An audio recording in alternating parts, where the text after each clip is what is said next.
Hi, it's Mr. Benson here. This is the first of the videos actually explaining some of the skills that you need to have in order to understand equations. Now, some of these things are probably familiar, things that you've done in previous years, and there might be some ideas that are new. Now, remember, what I want you to be doing is to be making some notes as you're watching these videos, and also have a look at the notes that I will attach to the web page as well, with to accompany each video. So starting off with equations, what are equations? So the definition is a statement of equality between two algebraic expressions, which sounds a bit complicated, but we can break that down.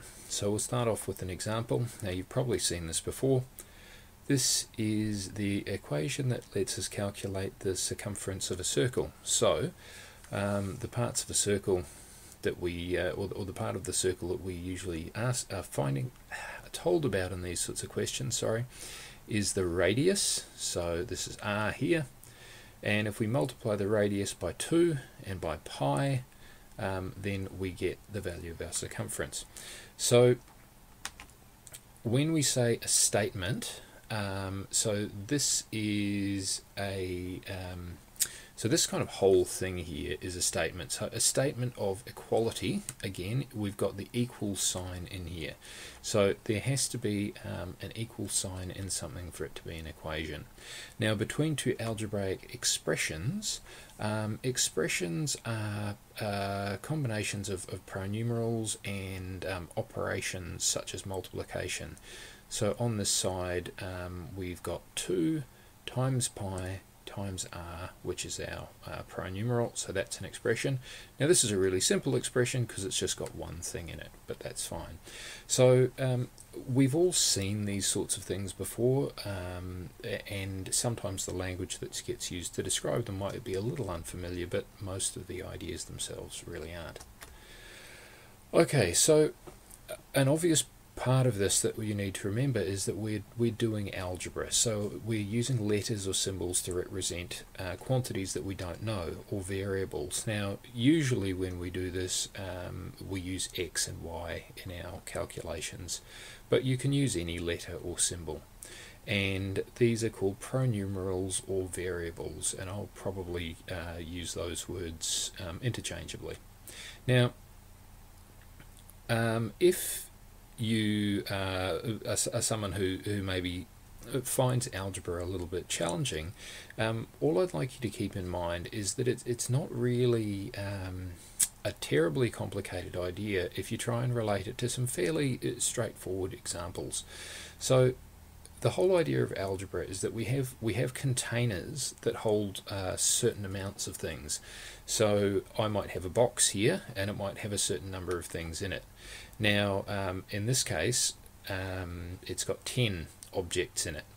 Now, if I have 3 boxes, then you would expect that if they're all the same box and they're all holding the same amount of stuff, then I'm going to have a total of 30 things in there.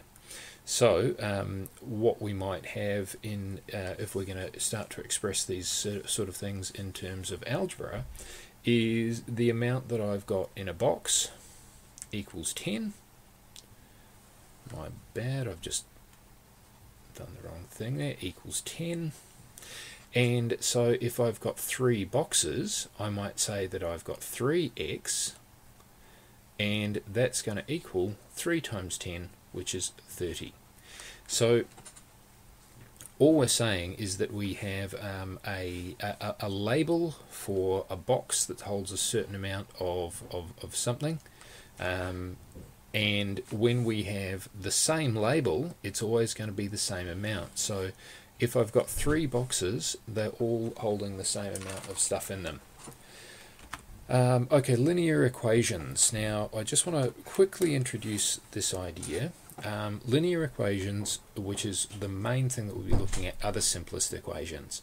So in those equations, the pronumeral can only have an index of 1, so it's not x squared or x to the power of -1 or anything strange like that. So for example, y equals 2x plus 3. So when you have a look at this equation, you can see that it's just x to the power of 1. Now, the reason they are linear equations is that they form a straight line. So if we draw a graph of one, like one I prepared earlier, you can see that that forms a straight line. And these are common equations in everyday life. Because lots of things that we do can be described with linear equations. So if you get paid wages, every hour that you work, you get paid a certain amount. And if you were to draw a graph of that, so the number of hours that you worked and the amount you get paid up here, you'd get a straight line. Getting in a taxi is a really good example, where you have a fixed amount that you pay when you get in the taxi, and then you have an amount that you pay for each kilometre. And so again, draw a graph of that and you'll get a straight line. Paying rent, and look, there are lots of examples where we hire things and pay for things that can be described with linear equations. Now, what we want to do though is we want to solve equations, and what this means is that we want to find the value of the pronumeral. So for example, if I've got 5 egg cartons that hold a total of 60 eggs, how many are in each carton?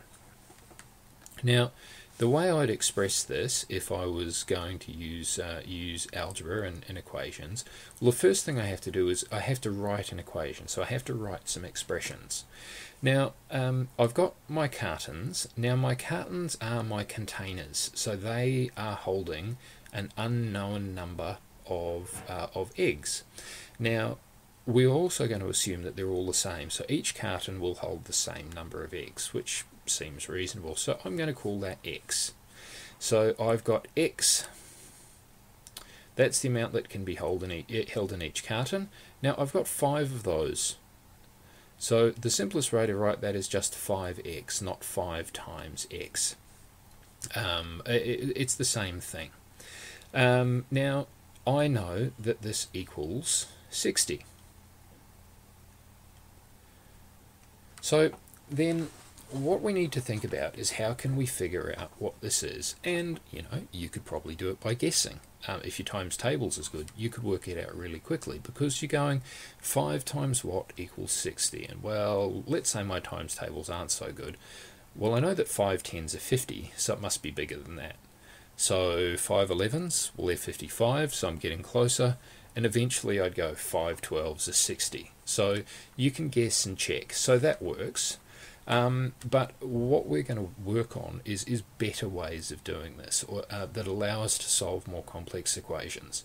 So for example, and what you'll see later on, what I would do in this situation is that I know that I'm multiplying x by 5. Now if I want to get the x by itself, which is the aim of solving an equation, I need to do the opposite operation. So the opposite of multiplying by 5 is to divide by 5. Now the tricky bit is, and I'll explain this in the next slide, we've got to do that to both sides. So 5 divided by 5, well, they cancel each other out, so they're gone, equals 60 over 5. Now, I might know that if my times tables are good, or you can do it on your calculator, but what you'll find is that what you've got left on the left-hand side of your equation is x, and on the right-hand side of your equation, you've got 12.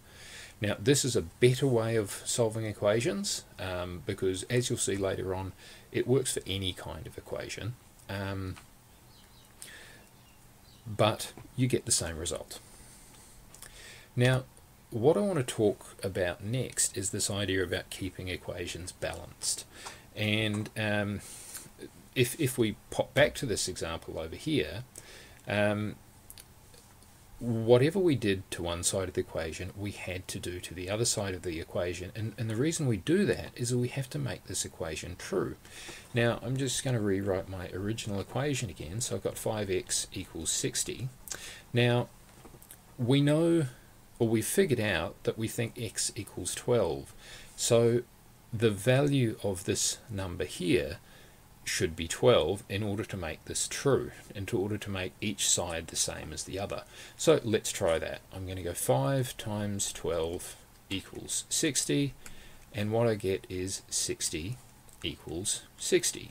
So they are the statements are true, because this is the same as that, and the other way of describing it is that they're balanced.